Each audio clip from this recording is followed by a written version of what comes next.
Survivor number 2. This is my last video for tonight. So, I got a couple of things I want to discuss. Alright, so, as you know, with the CF that's been going on, and I just mentioned Candace Owens, I think I may have found the clip. So, this is like a two-parter. I just want y'all to know that. I found my history, but I have not found the article, so yeah, scrap that. But there's, you can find it on Topbuzz. Alright, so I'm gonna drop some bombshells now. Alright. This young lady, there is a video. It says, woman opposes Black Lives Matter protesters for pushing a false narrative. There's a video for her somewhere. You guys go find it. I wasn't appreciative of nothing that she said, even though some of the stuff that she said is based in factual. And, I will say I don't give a crap what her political affiliation is.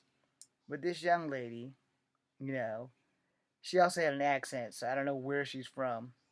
But she was talking about how she was free, etc., and she was not oppressed, and that the Black Lives Matters don't go into black neighborhoods, etc. Now, I will say this. If they do go into black neighborhoods, I guess I just don't watch enough TV. So I can't say that they do and I can't say that they don't. But the way she was delivering her story, and if you find the video, she was protesting against the protesters in D.C. And it was on an episode of Pat Gray Unleashed. But I don't remember the lady's name. So if you can find Pat Gray Unleashed, have fun finding this young black protester or anti-protester. All right. So then, I did another one. And this one is the most important. So, I did there's a rapper who was arrested for telling his followers to kill police officers. Rule number 1. As famous as I want to be, I would never tell my followers to go out and ninja kick the shit out of anyone because I do martial arts. So this rapper, let me see if I can find his name. He's in Florida, and his name is Ace Swift. Mr. Swift got arrested for telling his followers to go out and kill police officers. You idiot.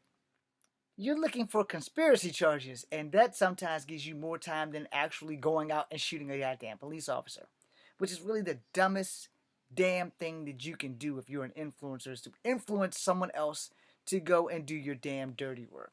Shame on you. I may get flagged now for this video. If not any other video, this one will probably get me flagged. So, as you guys know, this is the most important one. And I'm going to do this video against my better judgment. I'm going to show you this person. She was a victim of a beatdown.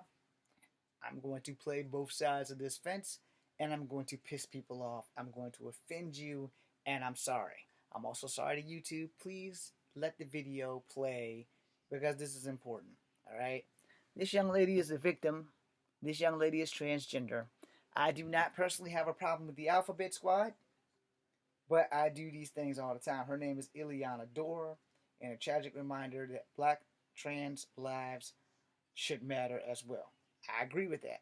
I also don't understand why, when it comes to transgender, why these millionaires that run the NFL, the NHL, and all the other sports league haven't come up with a way so that transgender people can participate in sports as well, instead of having to fight for their place in female sports or male sports.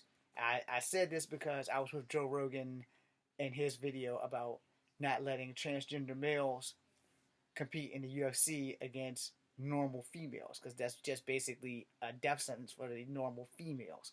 And I agree with Joe Rogan on that, which goes back to why I said I don't know why none of these millionaires have just not started a transgender sports league. It would save everybody problems, and no one would get hurt.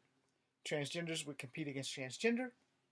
No normal person would be allowed in there, and they can't claim discrimination because it would be fair that they're only transgender people competing. Transgender hockey, transgender football, transgender soccer, transgender basketball, transgender volleyball. Give the transgenders their own economized sports union and have at it. There will be money to be made when people see that these transgender people can go at it. Same thing with a transgender UFC. Just do it instead of having them try to fight for their rights of equality by fighting people who are non-transgender. The Alphabet Squad deserves to be able to make a living on sports too. So why not open up a whole new transgender league in every sport that ever existed? That solves that problem. But this video is more importantly about the brutality of the racial inequality of transgenders. So we're going to read this article now. And I'm going to give you guys my opinion in the second video. There's police brutality and racial inequality in protests happening all over America. These gatherings are also happening during the Pride Month, suggesting a feeling of unity, like it might be able to fit and lift up voices of all. But in the recent video, a black trans woman, Ileana Dore, was being assaulted that has gone viral. So there's a viral out there somewhere.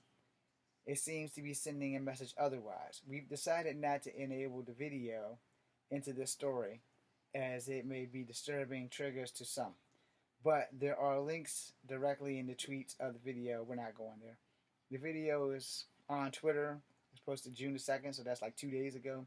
Shows Minnesota, Ileana Dore, a black trans woman, being beaten over a fender bender in a large group of at least 20 people.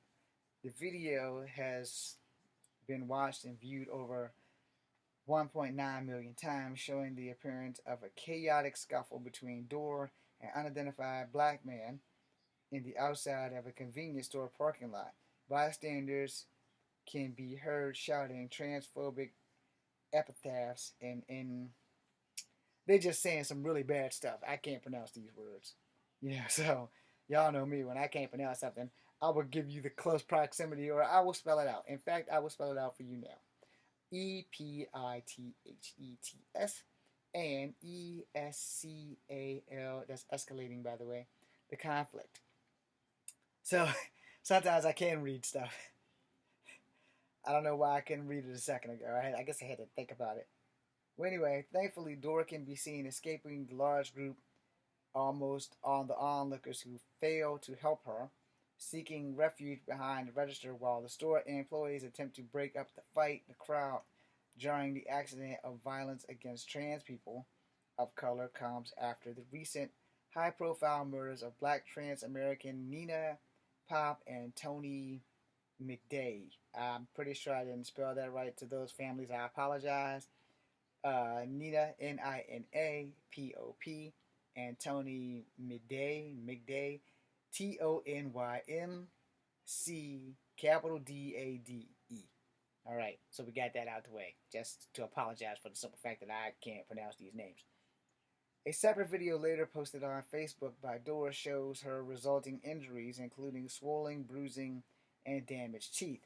Dore is assured the followers, the concerned, and parties that she is recovering after the incident, and people have been donating to her via Cash App for her recovery and medical expenses. The people in social media are outraged by the incident, pointing out the irony that in this situation, the attack on Ileana Dore happened at the time where black people want to be treated equally and peacefully by others, yet certain FOLX subjects, I don't know what that means, so I spelled it out, plus I can't actually pronounce it, people in their own community are violent. When we say Black Lives Matter, that should include black trans lives as well, full stop. Alright, and I agree with that. And I said, of course, black trans lives matter. Because a video that I posted on Facebook got flagged for hate speech. This video may also be flagged for hate speech. So let me go make part 2, and they both may be flagged for hate speech, but I'm going to do that anyway. Thanks for watching.